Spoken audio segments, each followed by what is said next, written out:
बिस्मिल्लाहिर्रहमानिर्रहीम अस्सलाम वालेकुम। कैसे हैं आप सब? उम्मीद करती हूँ सब खैरियत से होंगे। आज मैं आपके साथ शेयर करूँगी ढाबा स्टाइल दाल माश की रेसिपी, जिसको बनाना बहुत ही आसान है। सिंपल और इजी मेथड के साथ बनाएंगे। और जब आप इस रेसिपी से ये दाल माश ट्राई करेंगे तो यकीन करें वही टेस्ट और वही फ्लेवर आपको मिलेगा जो आप रेस्टोरेंट में या ढाबा में खाते हैं। क्योंकि घर पर बनाते हैं तो वो जायका नहीं आता या फिर दाल खिली खिली नहीं बनती। तो बस फिर आज की वीडियो आपने स्किप नहीं करनी, वीडियो को आपने एंड तक देखना है। सारी टिप्स और ट्रिक्स मैं आपके साथ शेयर करूंगी। बहुत ही टेस्टी ये दाल माश बनकर तैयार होगी। और अगर आपको आज की रेसिपी पसंद आए, चैनल को भी ज़रूर सब्सक्राइब करें। तो शुरू करते हैं इसको बनाना। 250 ग्राम माश की दाल ली है और दाल को मैंने अच्छी तरह से धोने के बाद 2 घंटे के लिए भिगो दिया था। माश की दाल में काफ़ी मिट्टी होती है तो मसल मसल कर इसको अच्छी तरह से ज़रूर धोएं, ताकि जितनी भी मिट्टी है दाल में से निकल जाए और दाल साफ़ सुथरी हो जाए। और 2 घंटे के लिए मैंने इसको भिगोया था तो दाल का दाना अगर आप चेक करें तो ये आसानी से टूट रहा है। तो इसका मतलब है दाल बहुत अच्छी तरह से भीग गई है। कम से कम 2 घंटे के लिए आपने इसको ज़रूर भिगोना है। तो सबसे पहले दाल को बॉईल कर लेते हैं। उसके लिए 1.5 लीटर पानी मैंने गर्म कर लिया है। पानी जैसे ही उबलने लगेगा तो उसमें 1 टीस्पून नमक डालकर मिक्स कर लेंगे। और जो भीगी हुई दाल है वो अब इसमें ऐड कर देंगे।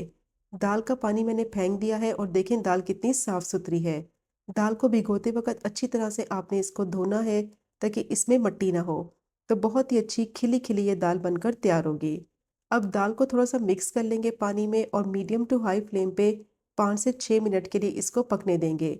और जैसे ही दाल थोड़ी सी पकने लगेगी तो इसके ऊपर झाग आ जाएगी।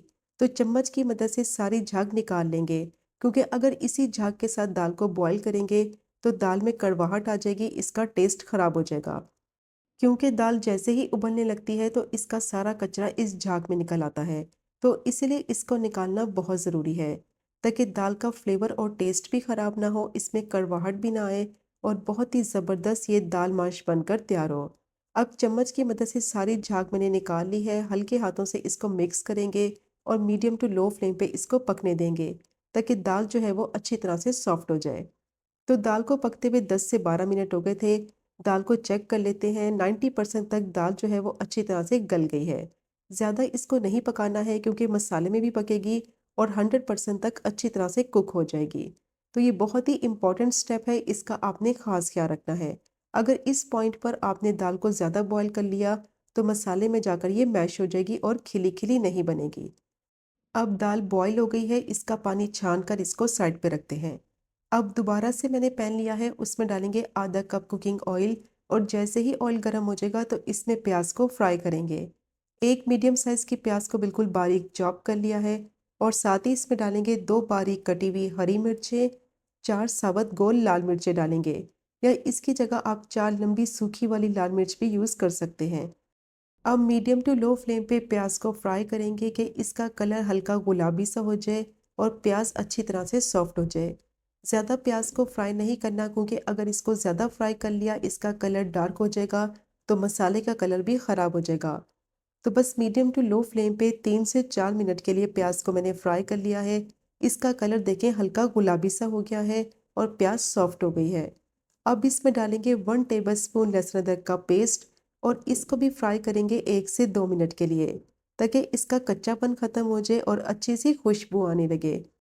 लहसुन अदरक को अच्छी तरह से फ्राई करना बहुत ज़रूरी है, क्योंकि अगर इसको सही से फ्राई नहीं करेंगे तो इसकी स्मेल रह जाएगी, जिसकी वजह से मसाले का फ्लेवर ख़राब हो जाएगा। अब इसको मैंने अच्छी तरह से फ्राई कर लिया है तो इस पॉइंट पर इसमें ऐड करेंगे टोमेटो प्यूरी।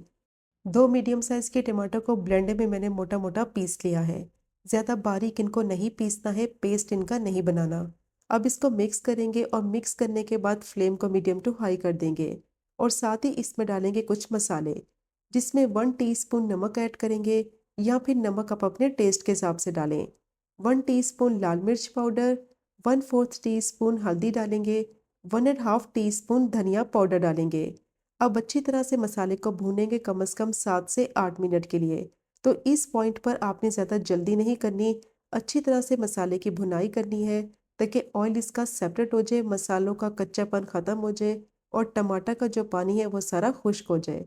जितनी अच्छी तरह से मसाले को भूनेंगे उतना ही दाल में टेस्ट और फ्लेवर आएगा। क्योंकि इस मसाले में जब दाल पकेगी तो सारा जायका इस मसाले का ही आएगा। अब अच्छी तरह से मैंने मसाले को भून लिया है। जैसे ही ऑयल इसका सेपरेट हो जाएगा तो इस पॉइंट पर इसमें उबली हुई दाल डालेंगे। अब फ्लेम को मीडियम टू लो ही रखेंगे और दाल को मसाले में मिक्स करते हुए अच्छी तरह से भूनेंगे ताकि मसाले का फ्लेवर दाल में आ जाए। जितनी अच्छी तरह से दाल को मसाले में भूनेंगे उतना ही इसमें टेस्ट आएगा और मसाले का फ्लेवर अच्छी तरह से दाल में एब्जॉर्ब हो जाएगा। तो 5 से 6 मिनट के लिए मिक्स करते हुए दाल को मैंने भून लिया है। ऑयल इसका सेपरेट हो गया है, मसाले का फ्लेवर जो है वो अच्छी तरह से दाल में आ गया है। अब दाल को गलने के लिए रखेंगे तो इसमें पानी डालेंगे। तो 1 कप इसमें पानी डालेंगे, या फिर अगर आपको इसमें ज़्यादा ग्रेवी रखनी है तो 1.5 कप भी आप इसमें पानी इस्तेमाल कर सकते हैं। हाफ टी स्पून ज़ीरा पाउडर ऐड करेंगे, अच्छी तरह से इसको मिक्स करेंगे और मिक्स करने के बाद कवर करके इसको 10 से 12 मिनट के लिए पकने देंगे। फ्लेम को बिल्कुल लो रखेंगे ताकि बाकी के 10% दाल अच्छी तरह से सॉफ्ट हो जाए, या फिर आपने इसको तब तक पकाना है जब तक दाल अच्छी तरह से गल जाए। दाल गली भी होनी चाहिए और खिली खिली होनी चाहिए। अब इसको मैंने मिक्स कर लिया है, कवर कर देंगे और 10 से 12 मिनट के लिए लो फ्लेम पे पकने देंगे ताकि दाल अच्छी तरह से सॉफ्ट हो जाए। तो दाल को पकते हुए 10 से 12 मिनट हो गए थे। अब इसको चेक कर लेते हैं। ऑयल इसका सेपरेट हो गया है। दाल देखें कितनी अच्छी तरह से सॉफ्ट हो गई है कि आसानी से ये मैश हो रही है। और देखिए गलने के बाद ये बिल्कुल भी मैश नहीं हुई, कितनी खिली खिली है। और अब इसमें डालेंगे 1 टेबलस्पून बटर। बटर आपने ज़रूर डालना है, इससे बहुत ही अच्छा फ्लेवर भी आएगा और वही टेस्ट आपको मिलेगा जो आप ढाबा में खाते हैं। हाफ टी स्पून गरम मसाला पाउडर ऐड करेंगे। बारीक कटे हुए अदरक के स्लाइसेस डालेंगे। 3 से 4 कटी हुई हरी मिर्चें डालेंगे, या जितना आपको पसंद है उस हिसाब से भी आप ऐड कर सकते हैं। 2 से 3 टेबलस्पून बारीक चॉप किया हुआ हरा धनिया डालेंगे। अब इसको कवर कर देंगे 1 से 2 मिनट के लिए ताकि सारी चीज़ों का फ्लेवर अच्छी तरह से दाल में आ जाए। तो बहुत ही बेहतरीन ढाबा स्टाइल माश दाल रेडी हो गई है।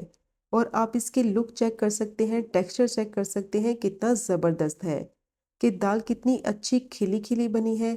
और यकीन करें जायके में तो ये बेहतरीन और लाजवाब है कि जब आप इस रेसिपी से ये दाल माश ट्राई करेंगे तो ढाबा या रेस्टोरेंट की दाल खाना ही भूल जाएंगे। तो ये चेक करें आप इसकी फाइनल लुक, कितनी परफेक्ट ये दाल बनी है, खिली खिली बनी है, बिल्कुल भी मैश नहीं हुई और बहुत ही ज़्यादा टेस्टी भी बनती है।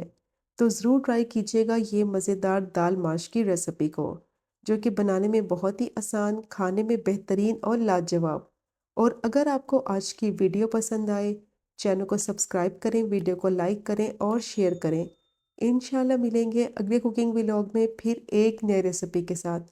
तब तक मुझे अपनी ख़ास दुआ में याद रखें। अल्लाह हाफिज़।